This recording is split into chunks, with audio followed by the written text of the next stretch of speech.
አንቺ ትልቅ ሴት ነሽ፣ በዛ ላይ እናት ነሽ ይመስለኛል፣ በዛ ላይ ባለትዳር ነሽ ይመስለኛል። ከሁላችንም የተሻለ አመለካከት፣ የተሻለ አስተሳሰብ፣ የተሻለ ነገሮችን አመዛዝኖ የማየት ብቃት ሊኖርሽ ይገባል። ቡዳ ሀላ ሀላ ሀላ ሀላ ሀላ ሀላ ጋይስ ሊያስጨልሉ ነው እንዴ? አታውሩ ነው እንዴ? ሚዲያ ሰዎች ነን፣ እናወራለን። ምን አባታችሁ ላርጋችሁ ነው? እነሱ ያልደበቁትን ታሪካቸውን ካወጡት እናወራለን። ስለምን አባሽ ልጄ ነው የምታወሪው? ቡዳ። ሰላም ጤና ይስጥልኝ። እንደምሰነበታችሁ፣ እንዴት ቆያችሁ? የኢንፎዊዝ ቤት ተከታዮች፣ ዛሬም ለእናንተ አዲስ መረጃ ይዘንላችሁ መጥተናል። ለቻናላችን አዲስ ከሆናችሁ ሰብስክራይብ በማድረግ ቤተሰብ እንድትሆኑ እንጋብዛለን።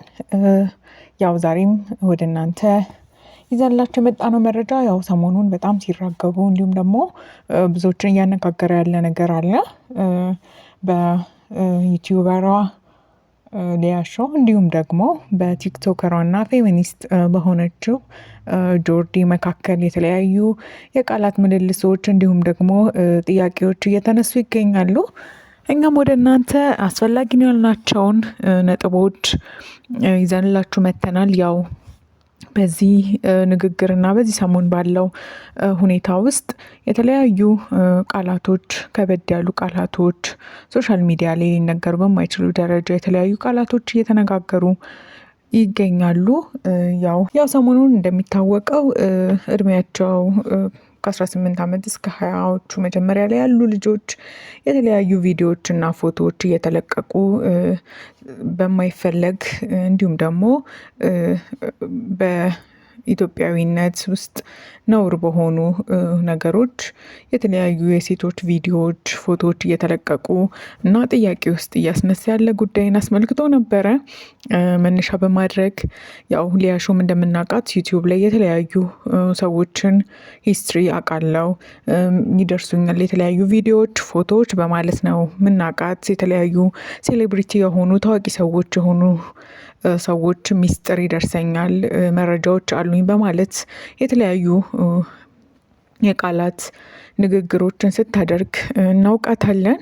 እዚህ ላይ ተመርኩዞ ነበረ ቲክቶከሯ ወይም ፌሚኒስቷ ጆርዲ ይሄ ነገር ልክ እንዳልሆነና አላማው ምንድን ነው፣ ሚስጥርሽን ይዣለው፣ ቪዲዮዎች አሉኝ፣ ደርሶኛል፣ ፎቶዎች ደርሶኛል እያሉ ሶሻል ሚዲያ ላይ ማስፈራራት፣ የሰዎችን ስም እየጠቀሱ ፎቶዎችን እየገለጹ ምንድን ነው በዚህ ሁኔታ ማስፈራራት? ጥቅሙስ ምንድን ነው? አንቺ እናት ነሽ፣ የወለድሽው ልጆችም አሁን 18፣ 19፣ 20 ይደርሳሉ። እነዚህ ሴት ልጆችሽ ጥፋት አጥፍተው ቤት ቢመጡ ፋይል አለኝ፣ ቪዲዮ አለኝ ብለሽ ልጆችሽን በዛ ደረጃ ታስፈራሪያለሽ ወይ በማለት ነበር ጆርዲ ስጠይቅ የነበረው። ሊያ ሾው ለምንድን ነው እሱ እንደዚህ አይነት ነገሮችን የምታደርገው በማለት ያው ጥያቄ እንዲሁም ደግሞ ትችትና ግጻጼ የተሞላበት ቪዲዮ ነበረ ጆርዲም እየለቀቀች ያለችው። በመቀጠልም ያው ጆርዲ ያው ለወሬም ለምታወሪያቸው ወሬዎች ልክ አለው፣ ፕሪንሲፕል ሊኖርሽ ይገባል። ለምታወሪያቸው ወሬዎች መስመር ልታሰምሪና ምን ድረስ ነው መሄድ ያለብኝ ብለሽ ማወቅ አለብሽ። እንዲሁም ደግሞ ለምንድን ነው የሴቶች የራቁት ቪዲዮ፣ ፎቶና የተለያዩ ቴክስቶች፣ መልእክቶች የሚደርሱሽ? ከየትስ ነው የምታመጫቸው በማለት ነበረ ጆርዲ ስትጠይቅ የነበረው። አንቺ ከካሜራሽ ጀርባ እናት ነሽ፣ ከካሜራሽ ፊት ግን አሁንም እናት መሆን አለብሽ።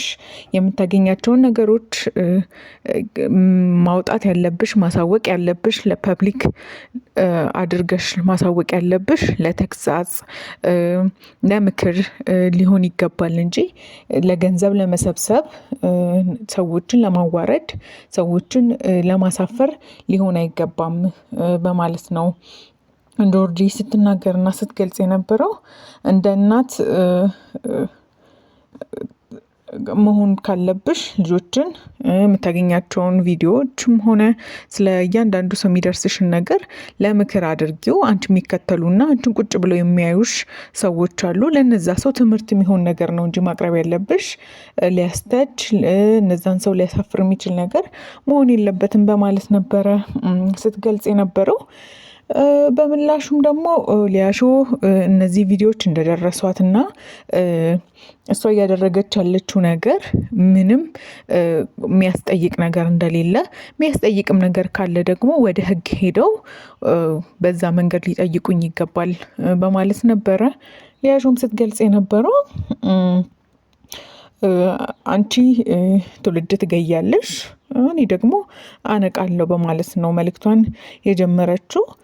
ያው ለልጅ ከቤተሰብ ምክር ያስፈልገዋል፣ መመከር አለበት። ስለዚህ ያው ከትምህርት ባሻገርም ደግሞ ምክሮች ከሰው መስማት ያስፈልጋል። ስለዚህ እኔ ትንሽ ብመክርሽና ባስተምርሽ በማለትም ቆንጠጥ የሚያደርግ መልእክት ገልጻላታለች ማለት ነው። ሊያሾ እንደተናገረችው እኔ ከዚህ በፊት የራቁት ቪዲዮ የራቁት ፎቶ ይደርሶኛል ብዬ ተናግሬ አላውቅም። ነገር ግን መረጃዎች ደርሶኛል፣ ሚስጥሮች ደርሶኛል እላለሁ። እነዚህ የሚደርሱኝ ሚስጥሮችና መረጃዎች በማላውቃቸው ዩዘር ኔሞች ናቸው። ይደርሰኛል፣ ከዛም ይጠፋል።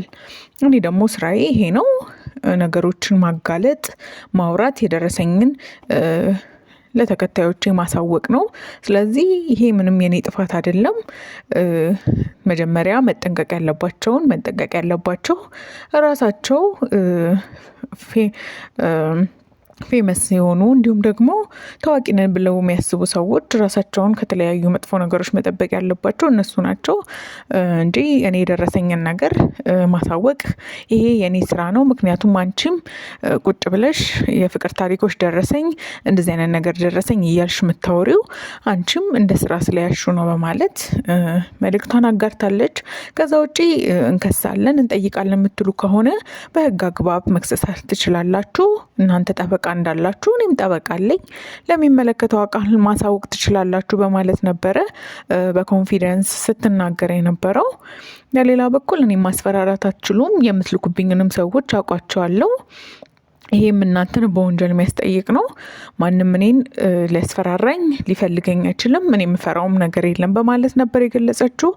አሁን ላይ ወጣቶች በተለይም ደግሞ ቲኔጀሮች የሚባሉት ከተለያዩ ሰዎች ጋር የተለያዩ ድርጊቶችን ሲያደርጉ እየተቀረጹ ፎቶቸው እየወጣ ይገኛል። ይሄ ደግሞ ለቀጣይ ህይወታቸው ብዙ መስዋዕትነት የሚያስከፍል ነው እና አሁን ላይ ያው ሁሉም ሰው ፌመስ ለመሆን ለመታወቅ ብዙ ነገሮችን ያደርጋል።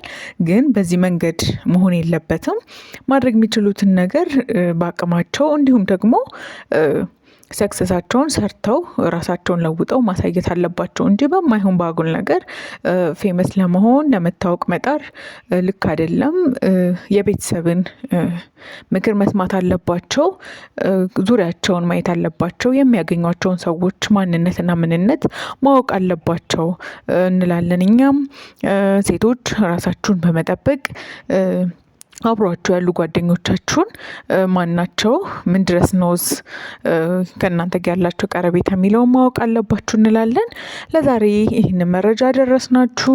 አዲስ ከሆናችሁ ሰብስክራይብ በማድረግ ቤተሰብ ሆኑ።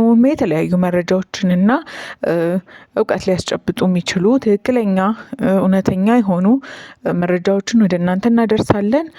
ስለተከታተላችሁ እናመሰግናለን። ሰብስክራይብ ማድረግ እንዳይረሳ። ሰላም ሁኑ።